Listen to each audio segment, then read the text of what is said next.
Proud to announce for the first time at JemCon, Jamie Weisberg, the singing voice of Laura Holiday. And our returning favorite, our singing voice of Blondie, Miss Ari Gold.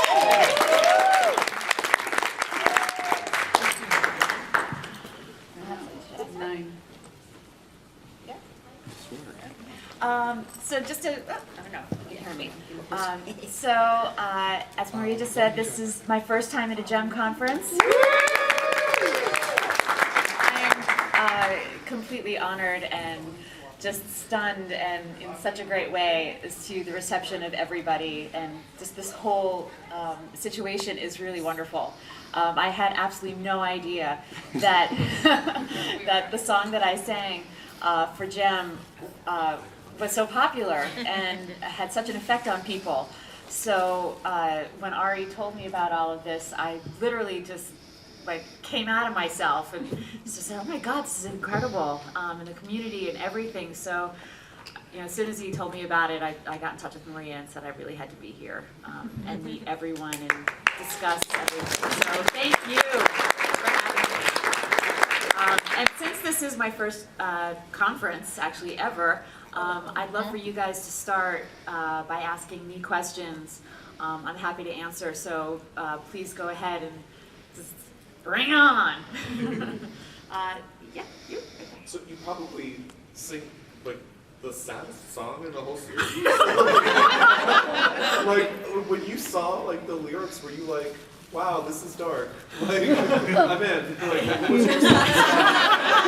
What was your response to getting the song? My response was, well, first of all, the way that we worked as kids, we actually didn't have to audition for these parts. So if you worked with the producers beforehand, a lot of the time they knew who they wanted to sing the song. So I sort of had a reputation in the business of having this sort of sweet, airy kind of, I could sing sad, I could sing happy, I could sing very emotional. So when they picked me to do it, I was like, wow, this is great. I'm singing for this cartoon, this is awesome. And then when I saw it, I definitely, I wasn't like, oh my God, they picked me to do this really sad song. Like, oh geez. I actually felt really good because also I was about 13 years old when I sang the song. And I myself have clinical depression. So I've been dealing with that actually since I was a really little kid, didn't realize it, but so it kind of hit home to me. And I really felt like I got in touch with the character. So when I sang it, I really felt what she was going through. Because I was like, I was one of those kids that sat alone in my room, at home, wherever, singing songs to myself, sitting at my piano at home. No one was there, I just sing songs, blah, blah, blah. I wrote the saddest, most depressing songs when I was 9. Oh my God, you have no idea. I look back at them now and they drive me crazy. But yeah, so when I saw it, I just went, yeah, I can do this. From an audience, it really comes across what you're describing. Yeah? Yeah, it really comes across. Good. Yep. So the episode that you're in is a very special episode of Gem, they had a lot of those in the 80s, special pedophilia episode or whatever the thing was. Yeah. The issue episode, Runaways, whatever. Yep. And do you have, outside of the Gem world, do you have a very special episode of any series that you really connected to or thought was really weird or cool? To be honest with you, after I did the song, because I was just starting high school and I was still working a lot, and my life was kind of all over the place, I didn't really get a chance to watch cartoons, or watch the show at all, because I was either in the city, I was at school, I was swimming, I was doing nuts. So really, this is the only episode that I got in touch with. And what I would also want to know if there's any other show, a special episode from any other series or anything. Oh, any other series or just Punky Gem? Brewster Oh, or man. any Facts of Well, Life. Facts of Life. Yeah, that show was it. That was the shit for me. Different Strokes. But any particular episode. Actually, there was an episode that I really loved of Facts of Life when Jerry, the cousin who had cerebral palsy, when she came in. That one actually affected me a lot because that's when they started to introduce people with disabilities into, on television and into the limelight. And I found it like, wow, this is amazing. Here's a woman with cerebral palsy who is on TV, she's acting, she's, there's nothing wrong with her. She's this beautiful person and smart and funny, and it really changed my whole thoughts. Yeah, you're welcome. Yep. Yeah, you. So, when you went to record the song, they tell you that you were doing like the drug song, or that was what the episode was about? They told me that that Laura was very troubled. They told me, I think, that she was being pursued by drug pushers. I don't know if they actually told me that she was going to take drugs and fly away. I can fly. Although honestly, I really wish I'd been able to do that voiceover. But no, they definitely told me she was troubled, so that actually helped in the tone of voice that I was going to use, for the song. But they didn't tell me that she was actually on drugs. Because then maybe I would have gone there, high and could have.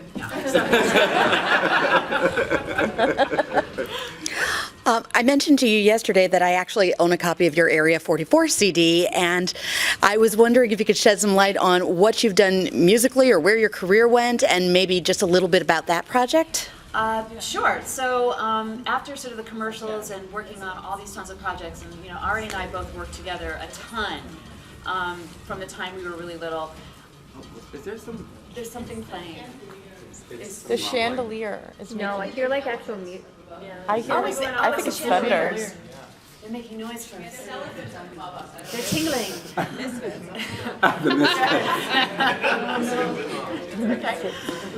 So basically, after I had actually started recording songs even before, while I was singing commercials as a young kid, and that sort of really stuck with me. I sang songs, wrote songs in school, middle school and high school. I got to perform them. Playing the piano, writing stuff, and of course they were the most depressing songs ever.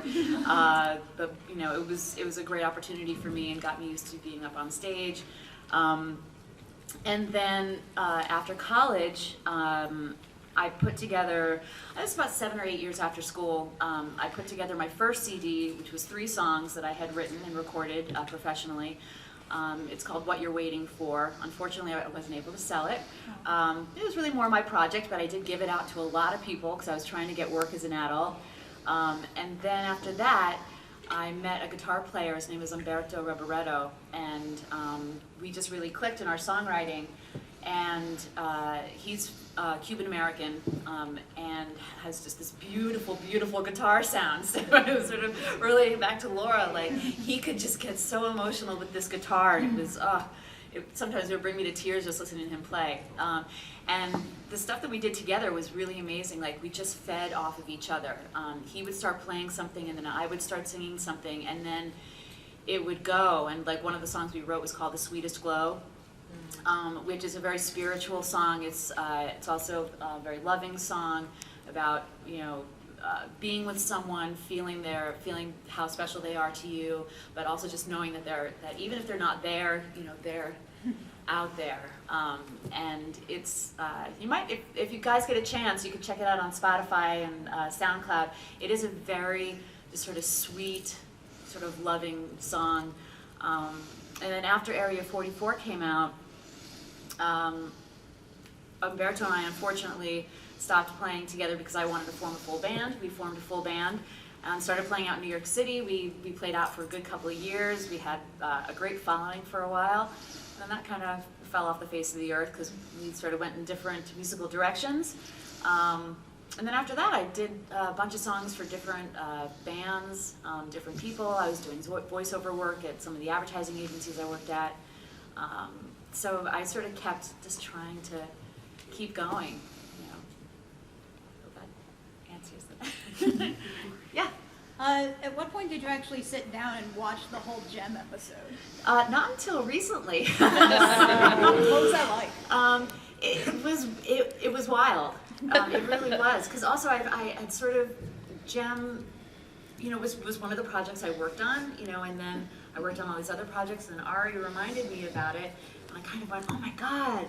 So I did say that I had to, you know, go and just watch it. And so unfortunately I was terrible at trivia last night. I was not able to contribute much. But I think now I'm definitely going to go back and just really go through the whole series and watch all the episodes, which would be awesome. Especially Ari's. You know, because you played a girl too. Yeah. Can you tell us about two things, your relationship starting with Ari, how you and Ari know each other, and any fun stories that we might not know already about Ari, and about your relationship with yoga and what it's like, what it does for you, and how you found that, what's your relationship with yoga? Sure. Well, first of all, I met Ari when we were both very young. I think I was about 9, and Ari was about 7.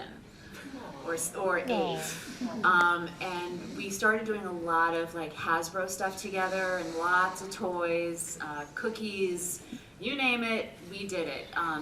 And he was actually one of my most favorite people to work with in the business, because he had this amazing voice, and also he wasn't this like snotty little kid who came in who was like, all right, I've got this, you know, like, let's just go.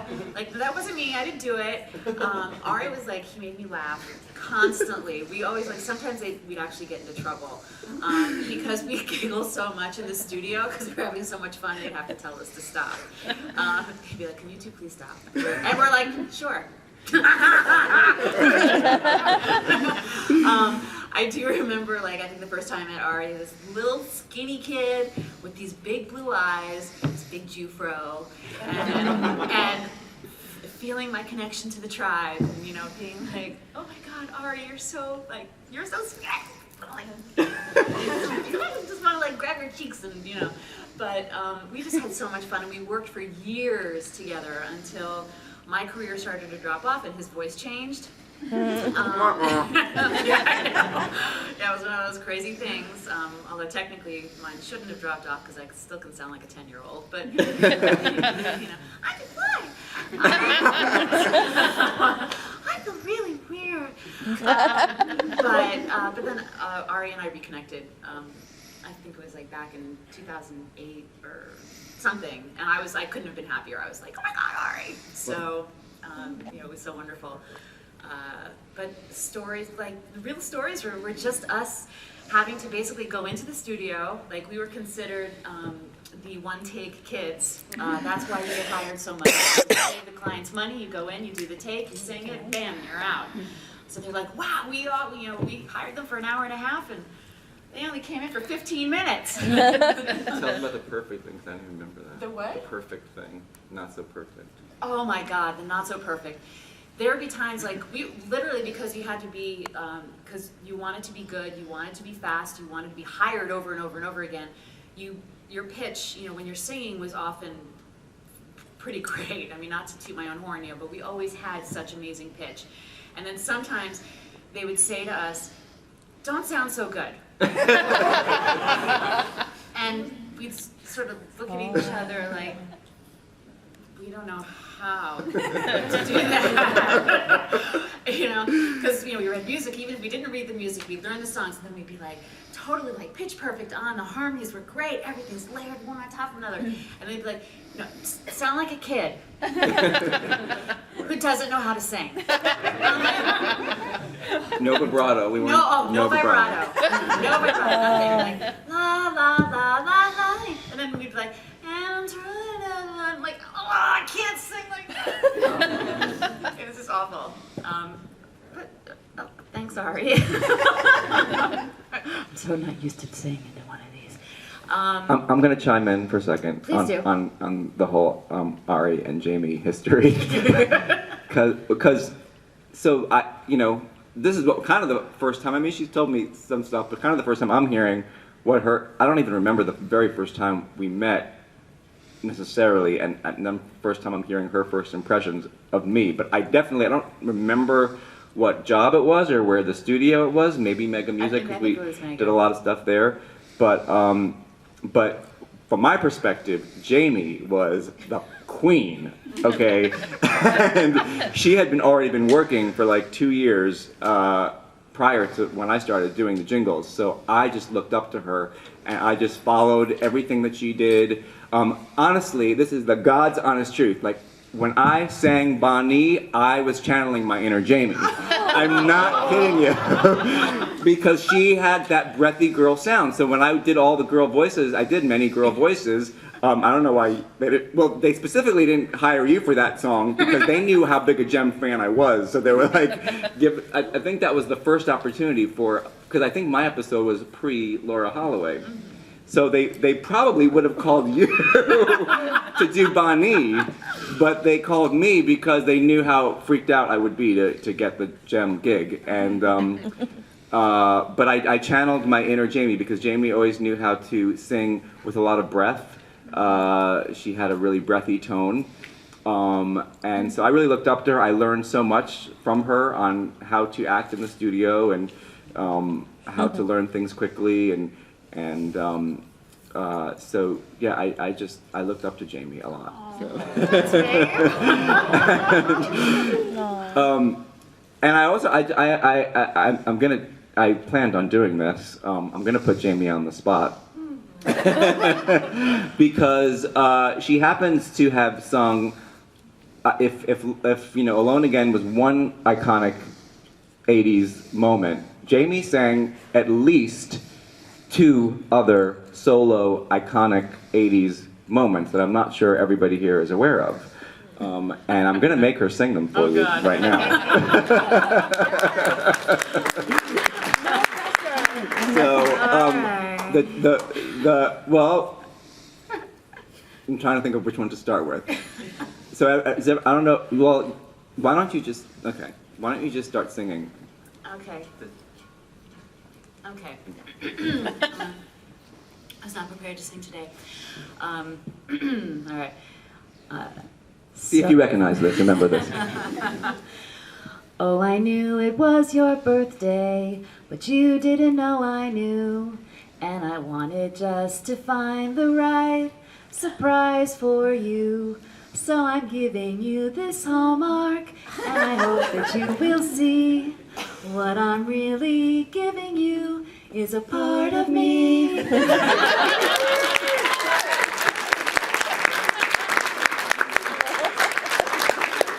mean, that was a seriously iconic television commercial with the grandmother giving the card to the grandmother, right? No, it's a little girl. It's a little girl. She plays piano and she gives her music professor. It's called music professor. Okay. She gives her music professor a birthday card, and he's this very sort of stodgy old man, and he's like, okay, and you know what's really funny? Her name is Laura.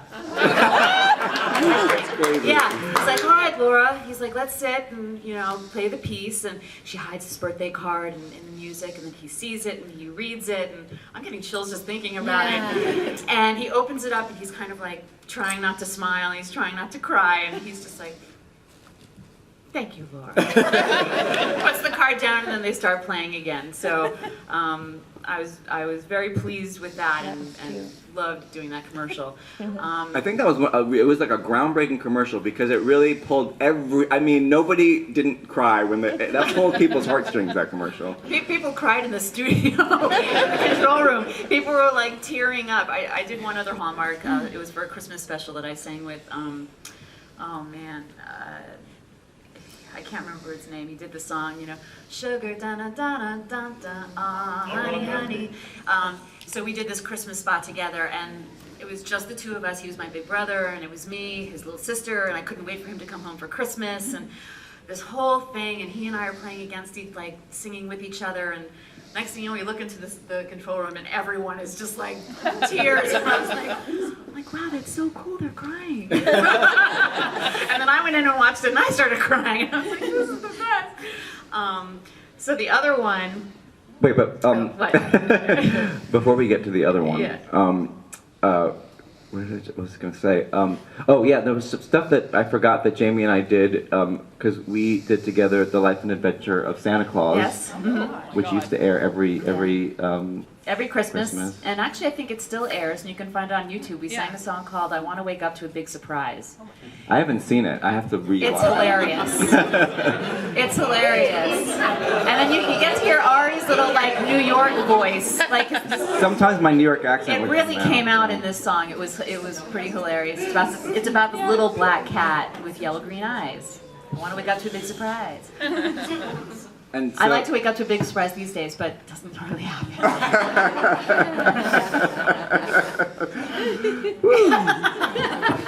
So I just had to throw that in. So yes, the second iconic thing that Jamie sang, which I still claim that I sang a later version and a background vocal of, and I use it in my show. But Jamie is the original soloist on this very iconic commercial that she's going to sing right now. My little pony, I comb and brush her hair. My little pony, tie a ribbon to show how much I care. My little pony, I take her wherever I go. My little pony, little pony, I love her so.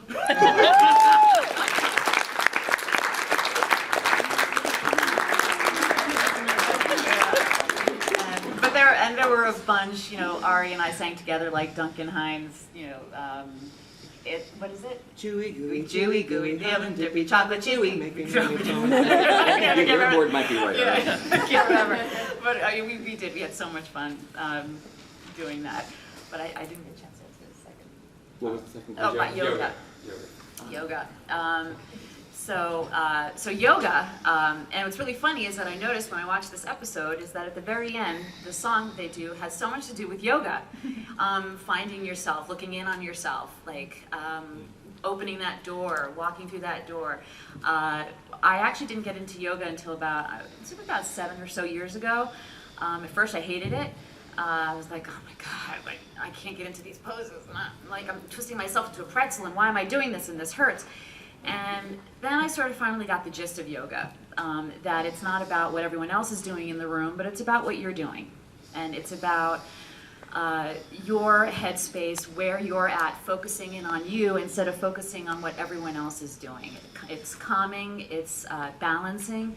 So the poses and the practice in itself and the meditation, I really grew to love because, again, like, I'm a very anxious person.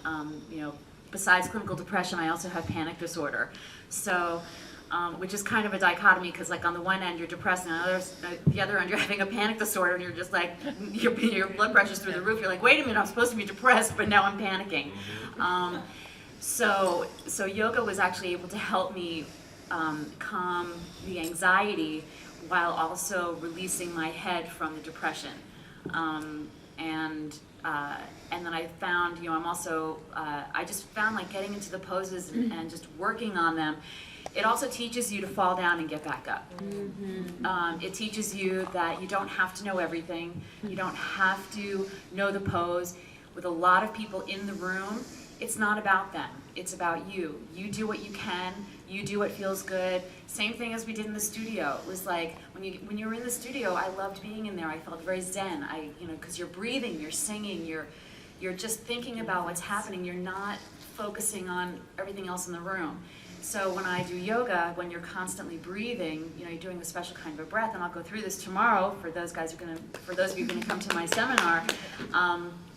It really helped, and it actually sort of brought me back to the way I felt in the studio, especially when I'm teaching in front of students, and when I do some chanting, and just in general, when I do a home practice, I'm by myself, and I spend a lot of the time by myself. I've been a very independent person my whole life, so sometimes going into a room full of people felt really awkward for me, because when you're in the studio, you're singing, you're by yourself.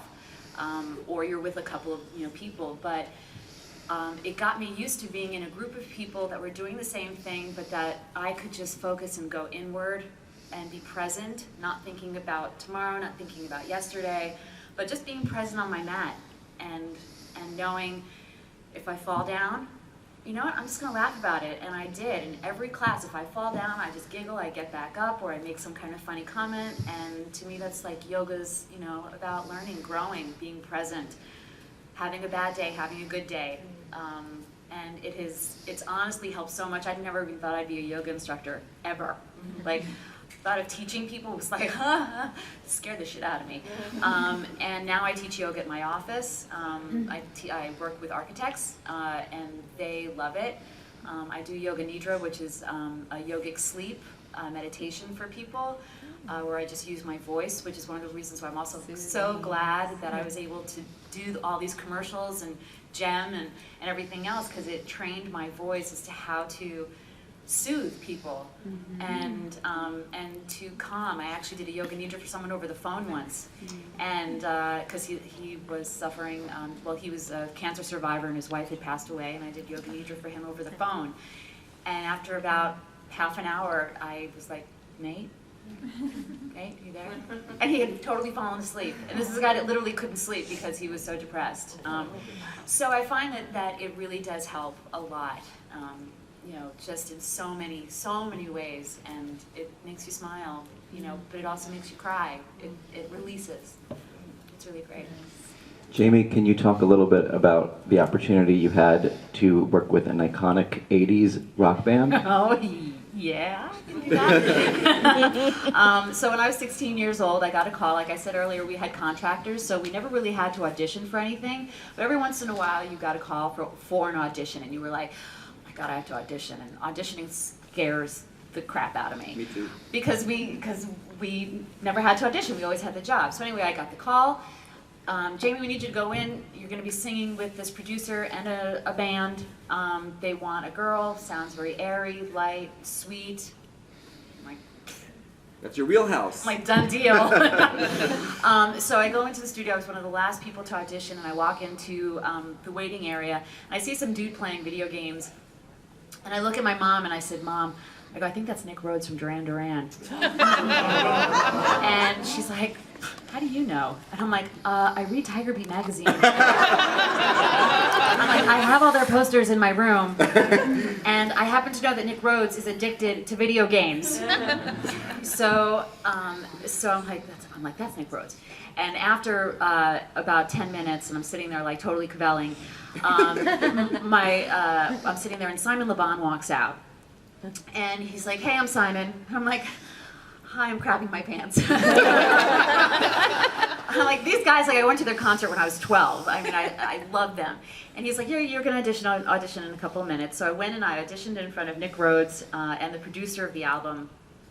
And they're like, great, they played something, I sang something back, and they're like, well, you know, we really just want someone who's airy and sweet, and I said, well, if that's what you want, then I'm your girl. And I sort of left it at that, and they were like, thank you very much. I walked out, I looked at my mother, and I was like, oh my God. Like, I just auditioned in front of like my heartthrob. I was like, Nick Rhodes was my favorite.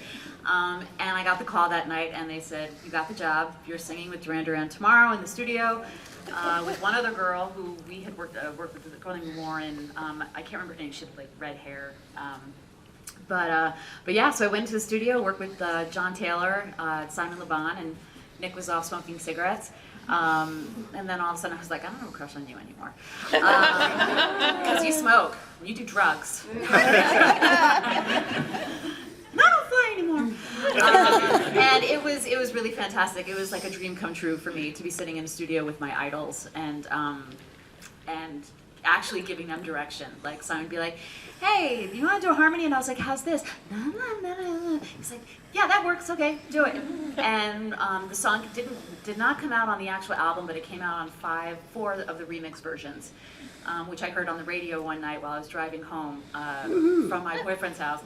And I was like listening to some radio station from Long Island, and they're like, and this is All She Wants Is from Duran Duran remix version, and it comes on, and I was like, that's me! I'm on the radio! I mean, meanwhile, I heard myself on television like 5,000 times growing up. It never fazed me, and then now I was like, I gotta go to Bleecker Bob's and buy the remix versions. So it was amazing, truly. But I mean, Ari had a chance to work with like tons of famous people as well. Diana Ross, but trying to think of anyone else. Really. I think your Duran Duran is my Diana Ross. Yeah, I did get a chance to work with Roberta Flack on the movie Bustin' Loose. I don't know if you know, with Richard Pryor and Cicely Tyson, which was also amazing. I was 9 when I did that. It was about an 11-hour recording. It was called The Children's Song. So if you watch Bustin' Loose, which actually I think is on TV right now, it might be on Netflix or HBO, but it's just a bunch of children singing, and we were in the studio with Roberta Flack, and I thought I was gonna die. I was like, "You sing that song, Killing Me Softly." I'm like, because I'm a depressed 9-year-old. And I would literally listen to that song until I would like cry myself to sleep. I'm like, I don't. Do you remember Michael Bolton? Because he used to work a lot in the studio. I never worked with Michael. No. Although I did do the Miss Universe pageant. We did the Lionel Richie song for Miss Universe. We saw these little kids coming out lip syncing to what we were singing here in the United States. You are the sun, you are the rain, and I'll do it all again and again. Da, da, da, da. Yeah. But one of the things I actually wanted to mention was, because Ari had mentioned earlier about not being able to sing vibrato when we were singing, because vibrato, often your vibrato never matched up, and when we sang, everything had to match. So you had to double, single, quadruple yourself, and it had to be perfect. And they also didn't want us to sound too Broadway. It's supposed to sound childlike and colloquial. So with Laura Holloway, with the Alone Again song, I actually had my first opportunity to sing with vibrato. I was thrilled. I asked them. I said, I know she's young, and I'm young.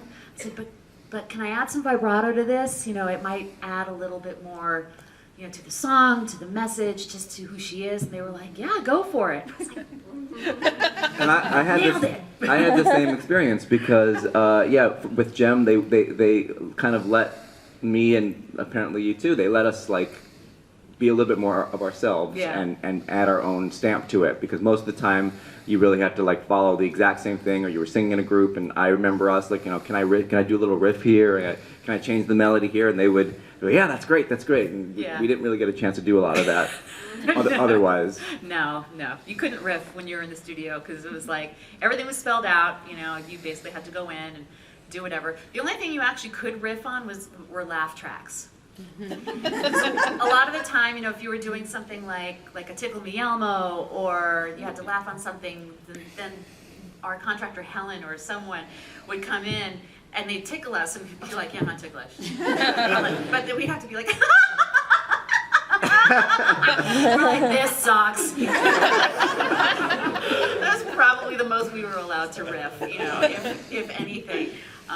Even during like voiceovers and stuff, you just had to, like, when you were speaking something, you had to speak in that character, but you couldn't go off the character. You had to stay, you couldn't be like, yo.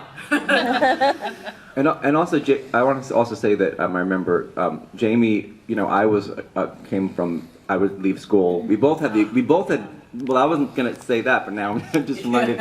We both had the experience of having to leave school early and being made fun of by our classmates, and it was rough because I think there was a lot of jealousy and stuff by our jealousy, animosity, scrutinization, Yeah, we were both sort of outcasts, I think, in our schools because of the work that we did. I mean, there were a group of girls that would like what I did, but the boys definitely. I think they just liked you. But I also wanted to, because I had to leave. I had double curriculum. I was school ended really late, so I missed at least half of my schoolwork when I had to be taken out of school. Sometimes I wouldn't go to school at all, so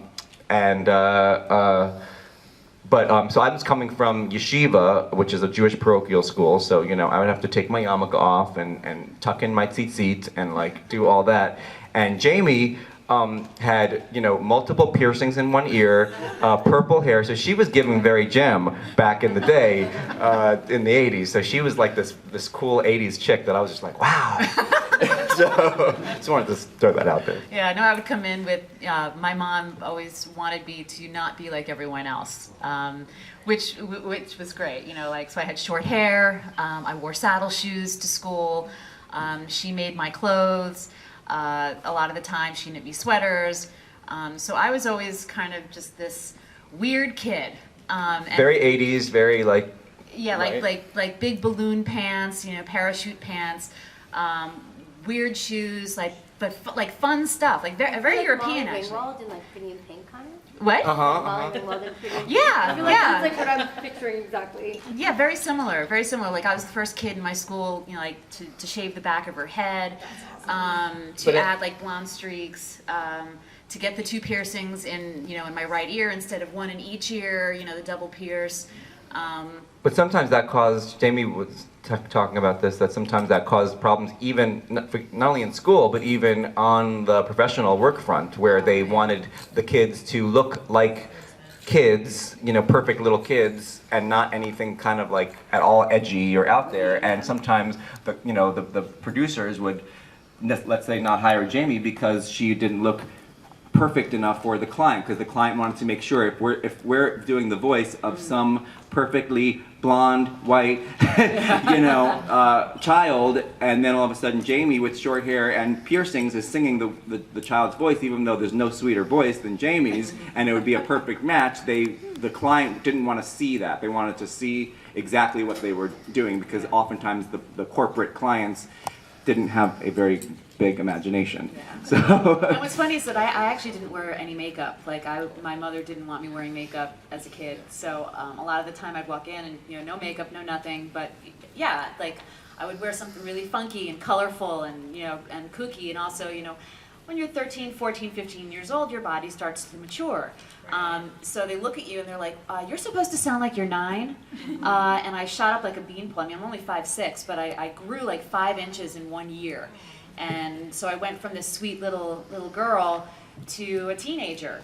And unlike, you know, guys where their voices change, my voice didn't change, my body changed. And unfortunately, they stopped asking for me. And I was kind of like, I was telling my contractor, I'm like, I can sound small. I can sound like a little girl. Really, I can, you know, and they were like, well, they just don't want you today. You know, they want someone that looks like they're 10. All alone. Yeah. Yeah, I was, definitely. That's interesting though, because it's not like it was like an actor that you would see on TV. Exactly. It's just the audio. I mean, the audience would have no way of knowing what you look like behind the scenes. Yeah, no, it's, I mean, look, like Ari, you know, sang as a girl. You know, it didn't matter to them that he was a boy, you know, but like, you know, there were people that knew us, and sometimes like you'd still get called by those people that knew who you were, and they knew you could still sing it, but like if there was a producer or someone from the ad agency who didn't know you and then saw you, even though they heard you, they'd still be like, why'd you hire this 16-year-old when we're, you know? Because you're talking about it's the corporate part of all of this, you know, Yeah. the marketing part of all this. Because, you know, the only reason why they let a boy sing the part of Bonnie is because the creatives, Ford Kinder and Ann Bryant, you know, they had control since they were doing all the songs. And so at that point, you know, I don't think there was no. I don't think Hasbro. They probably didn't tell Hasbro. You know that. You know, they probably didn't tell Hasbro that. No need. Yeah. And your name's ambiguous. So. A little bit. Yeah. It's Ari could be a girl's name. That's true. I knew several Aries. And Jamie could be a boy. So why didn't you sing more boy part? Did you? No. Never. No, I did do like a very. We did a whole bunch of records for preschool. These preschool albums, which were awesome. Like Happy Birthday 3-year-old, Happy Birthday 4-year-old, Happy Birthday 5-year-old, and then like, you know, the kids go on the bus, all sorts of weird stuff. And I think like I was about 10 and I was the 3-year-old. But it wasn't you were a 3-year-old boy or a 3-year-old girl. So I think that was probably the only ambiguous voice that I could do, because it wasn't like she or he, there were no pronouns, you know, it was just so I could sound really little, and it didn't really matter if I was a girl or a boy. during the whole thing. Yeah. You may have talked about this already, but did you get to work at all directly with Anne Bryant or like Ellen or? Oh, yeah. Do you have any fun memories or stories working with them? When I first met Anne, I just remember her being like the sweetest, nicest person ever. You know, there are so many people that you love to work with. Those, you know, there are those that are kind of like, you scare me. And that rarely ever happened, honestly. I worked a lot with Ellen. She was always so kooky and nutty. She reminded me of my mom, because she's like this little, because my mom's this little shrimp, and so is Ellen. She's like this little sprite, you know, and she had this great kind of, you know, cool little voice, and I loved working with her. So every Hasbro or kid stuff that we did, just working with Anne, you know, she just knew how to work with kids. Because we did a lot of stuff with Anne and Ford. That wasn't Gem related before with Gem. And Alan also? Yeah. Really? Yeah. Like what kind of projects would you work on, like with like just jingles and stuff? Or? Yeah, jingles. Some maybe if we were doing like voiceovers for a cartoon or something like that, you know, because she did these great character voices. But you know, she would say, because she also could sound like a kid, so sometimes they'd bring her in.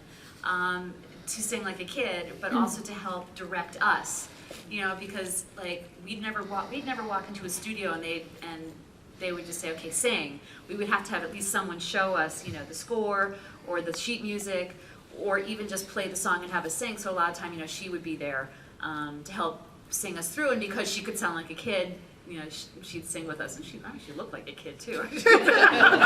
She was so adorable. So yeah, we worked with her a lot. Yeah, no, it was truly just a wonderful experience. I mean, like, everything, you know, all I know is that I just never wanted to do on-camera stuff. Never. Like I did 2, and that was it. You know, when I was 7 and 8. You were like a real-life Jerrica Benton. You wanted to be behind the scenes. I did, yeah. I did a Lipton's Chicken Noodle Soup commercial when I was 7. And I did the voiceover work for that as well. I did the jingle and I did the on-camera. The on-camera it was about a 12-hour shoot, and we were hot and sweaty, and the director was really mean. And if this goes out on YouTube and they hear me, they probably don't remember me anyway. But he wasn't very nice, and I was like, okay, this kind of sucks. I'm not really into this. Second on-camera spot I did was for Lay's Potato Chips. And I did the voiceover for that as well. And then Did you sing with me? No one can eat just one. No. No one can. No. No one can eat just one Lay's brand potato chip. No. Mine was 1 potato, 2 potato, 3 potato more. Just one Lay's potato chip makes you want lots more. And we're like walking off a bus, and Jack Guilford is the bus driver, and we're like 1 potato, 2 potato, 3 potato, 4. Just one. And like after singing that about 1,000 times and eating more potato chips you can fathom, you can imagine we were all off the bus throwing up. That one also took a really long time, and again, I was just I'm not the kind of person, you know, I love being behind the scenes, and I think that's, you know, the way I grew up. Always being so independent, always being alone, you know, by my choice, but you know, just loving being behind the scenes, not wanting that spotlight, even though unfortunately as you got older, you know, and people started realizing what you did, and you got made fun of for it, and you got picked on for it, and oh, you think you're so special, you do commercials, and blah, blah, blah, blah, blah. For us, it was a job, you know, it was a job. We weren't doing this, you know, for any special attention, you know. Well, if anything, it was, even though we had a blast, like we would get into our own world as children, but at the same time, probably like all that laughter, I mean, this is my adult self looking back, but probably that laughter and stuff, probably some of that was nervous energy, because it's a lot of pressure. You know, you have all these adults expecting their paychecks, and their time is on you. And if you don't deliver the goods, you know, all these adults are relying on you. That's somewhat of an inappropriate or imbalance of power in a way, because, you know, it shouldn't really be that. That's not really the way childhood should be treated in a way. But for some reason, so we would just get, it was so great. I think that was one of the reasons why when you meet someone and you bond as children, why the bond felt so strong, was because it was like us us with this adult world, in this adult world. Yeah, it's like us against the world. No, but it's true, and it's interesting, being a child, being put into a situation where you are working with adults and you have to be very professional. I mean, what 9-year-old kid knows how to sit still for more than 2 seconds? We learned, discipline. We learned, how to work with adults, how to speak with adults, how to, not be that obnoxious kid that everyone hates. We learned all these things that really, in a lot of ways, are responsibilities that little kids don't normally do. So I think that also was something that we could relate to, especially, with our characters that we sang, and we could take all of that into, put all these things we learned about, oh man, I'm the only one in the studio today, I'm working with 10 adults, and I'm like, okay, just gotta chill, find my place, find my happy place, but it was really pretty incredible, and I'm thankful for it, but I'm going to tell you right now, if you have any children, please don't put them into the commercial world. There's a lot of pressure, but still, it's a lot of fun. Well, we just opened up a Pandora's box, and that's like a panel unto itself. But, my dad became a talent manager for other children, after my career, and unlike Jamie, I did want to be on camera. And I did want to do on-camera stuff, and the only on-camera commercial I did was, I don't know if I've told this to the Gem fans yet before, but was this commercial for Muller's Egg Noodles, and they wanted what they call an old world type. Because at that time, even though you can look back and I look kind of like a cute little white boy with brown hair and blue eyes, but somehow I still was considered too ethnic at that time to be on camera. And that's a big part of my, the show Pop Out that I've been developing, which some of the fans got to see last year, an earlier version. Jamie's come to almost every one in New York, which is fantastic, great. Seriously. But I was always told the agents always told I was too ethnic to be on camera. And so I didn't get to do a lot of on-camera stuff as much as I wanted to.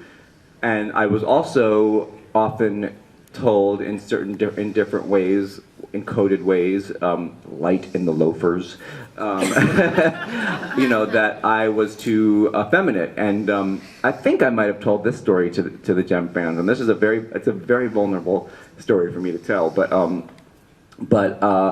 because I would do voices too, where I would make myself sound really young. I could do that. I could sound like a 2-3-year-old, And I remember when I did the My Buddy commercial, and my voice is still on the final My Buddy commercial, but and strangely, I did eventually have to do the solo when Josh Blake was missing, and I had to imitate his voice. But original on a later version. But originally, I had the solo, and I made my voice sound like a little younger than I was, and I loved doing it. I loved the song. I was so excited that I had the solo, and then that was the demo. And the next thing I know, they're bringing all the kids in, and someone else is doing the solo.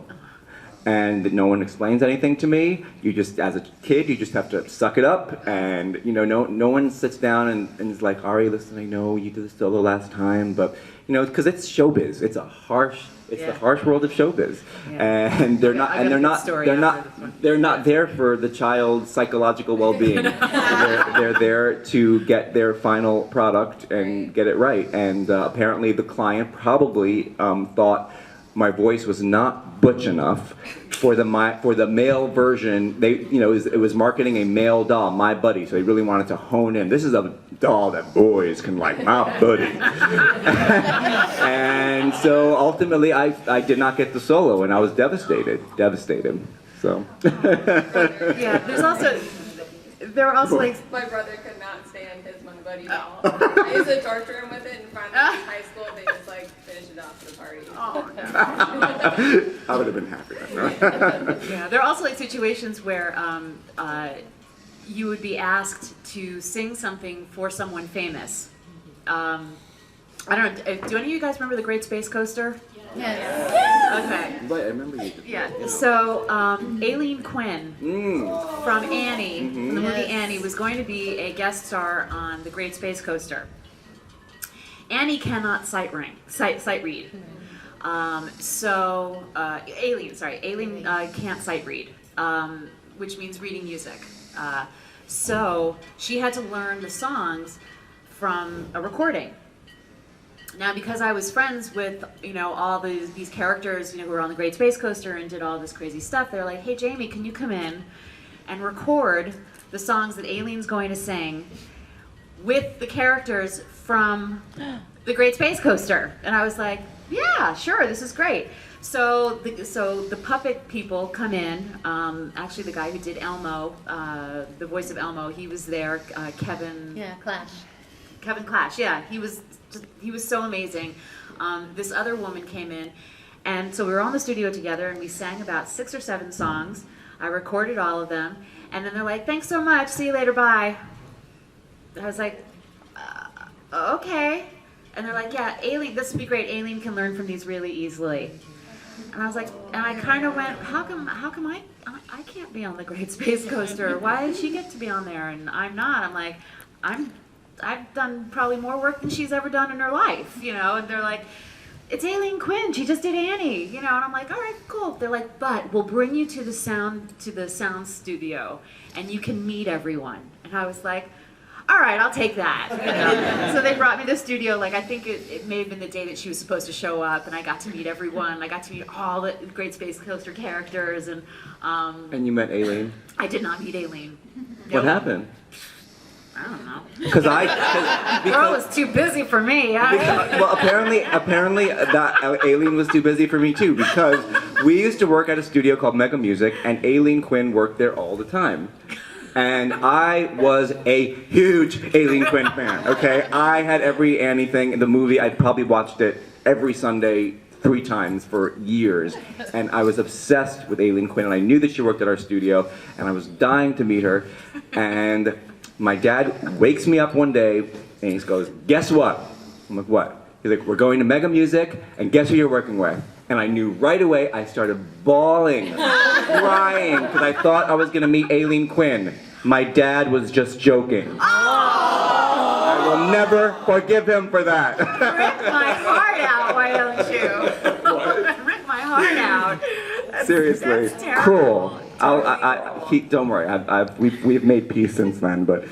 But you mentioned, when your solo is taken over, I sang a Burger King commercial when I was young, probably around 9 or 10 years old, and I sang a solo. It was a Christmas spot, and Sarah Michelle. These are the jingle singing war stories now. We're getting to the war. We're getting really into it. And I sang the solo for this Christmas spot, and Sarah Michelle Gellar, who was about 8 or 7, was in the commercial. Elizabeth Shue was also in the commercial as a Burger King, waitress or whatever.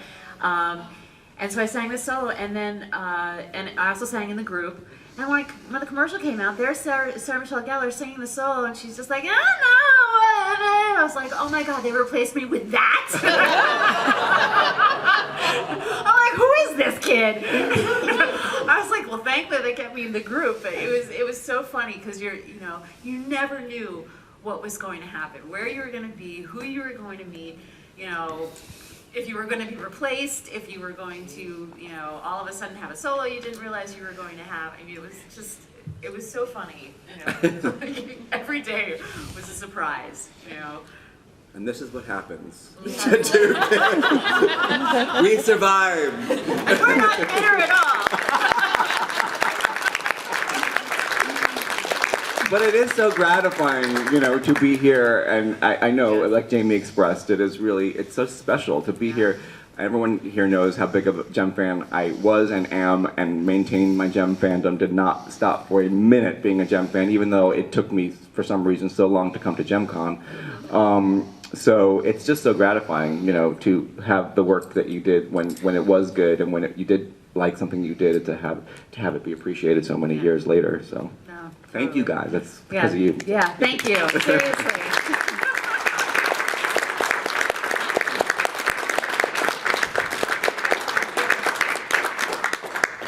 questions or? Yeah. So, did you get to be a Cabbage Patch Kid too? No. I was not. I was a Charmkin. Oh. Yes. I think you were a Charmkin too. Yeah. I was a Charmkin. I was, I think, like a Snoopy and Belle. Yeah. A glowworm. Yep. Yeah. How it glowworm, glow. No. Glowworm, you gotta know. There's something fun about it everywhere I go. Glowworm, glowworm, just Yeah. glowworm, you gotta know. It was like this love song. So it was like these Charmkins would just come out and you'd be like, oh, you're so cute. I mean, Jamie was really every child voice, every jingle, every toy. Jamie was that lead girl voice. Everyone. It was that sound. She had that sound that they wanted. Yeah, the compliant child. It was great, But I was thankful again to be able to break free from that sweet, la la la, to that Laura Holloway character, to be able to show emotion, to be able to use more of my adult voice, my angst, my teenage angst, my,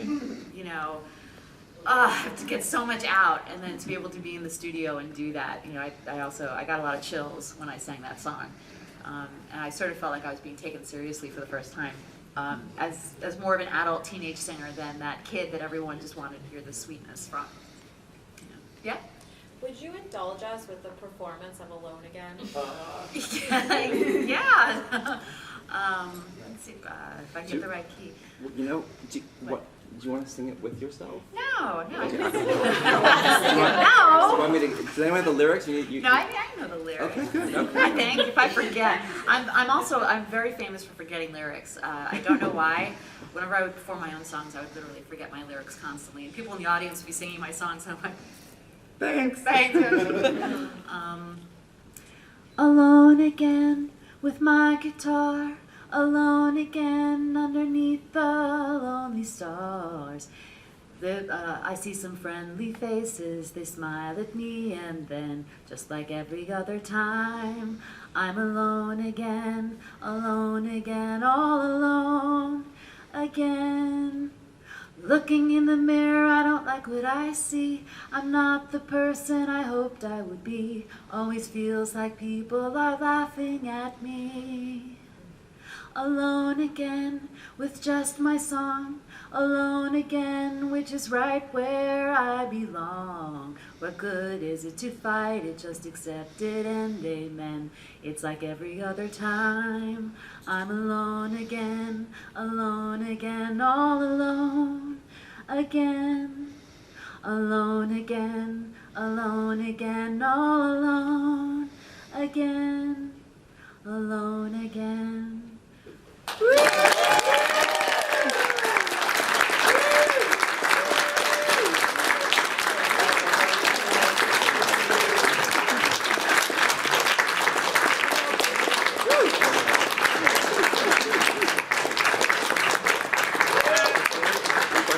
I just have a random comment to close it out if there are no more questions.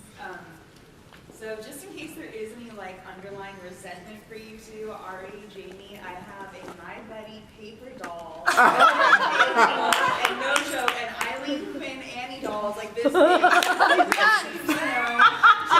Cathartic release of destruction. There's absolutely no resentment, really. We joke about our war stories, but honestly, this experience has really made my life. And working with Ari and working with all the amazing people that we did, it truly is a very special experience. And also knowing that the song I just sang, which was unfortunately a key too low, because my voice has changed and I haven't sung in a little while. So, but just to know that it touched all of you guys, that it has meaning. The things that we sang, like My Buddy or My Little Pony or whatever, you know, they were toys, they were things, you know, they may have touched you, but I mean, this was something that has really special meaning to me, and to know that it's touched you guys so much is truly an honor. I mean, for me to have touched you guys in that way, just, it opens my heart. So, thank you.